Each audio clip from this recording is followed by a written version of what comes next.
U.S. and European arms intended for Syrian rebels are ending up in the hands of pro-government forces. Pictures have flooded the internet showing Shiite militias fighting alongside President Assad's troops using Western weaponry. And that's fueled concerns that Washington is unable to control where its weapons are ending up, as RT's Ganesh Chakan reports.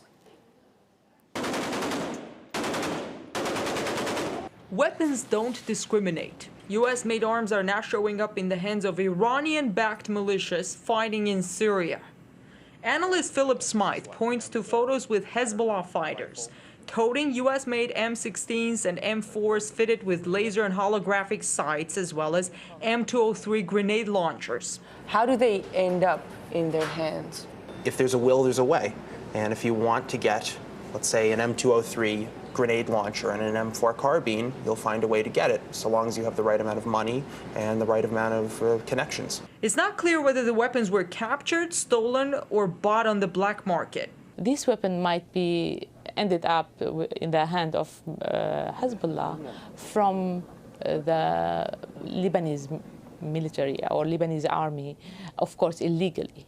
But I believe there is another source, could be the source of this weapon, Iraq.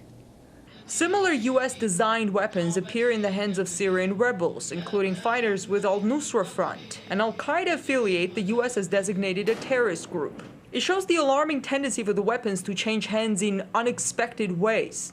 But despite this, the Obama administration has decided to directly arm the rebels in Syria, a move supported by Washington's hawks. We can give them the heavy weapons that they need to combat tanks. Who's them?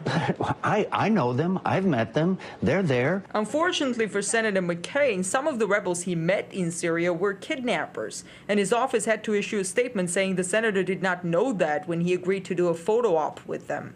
But not everyone in Washington thinks flooding Syria with more arms is the solution. A group of congressmen have introduced a legislation to block unauthorized U.S. military aid to Syrian rebels, arguing that the law prohibits any military assistance to Syrian opposition forces unless Congress issues a formal declaration of war. Since our national security interests in Syria are unclear, we risk giving money and military assistance to our enemies. There's great ironies to supporting the Syrian rebels. One will be supporting forces that are associated with al-Qaeda. The 2001 use of authorization of force said specifically that we could go after the Taliban, al-Qaeda, and associated forces. We will now be one of those associated forces because we will be allied with al-Qaeda against Assad. The voice of caution comes not only from the president's opposition in Congress, but also from former administration officials. For us to think we can influence or determine the outcome of that, I think is a mistake. I thought it was a mistake in Libya, and I think it is a mistake in Syria. We overestimate our ability to determine outcomes.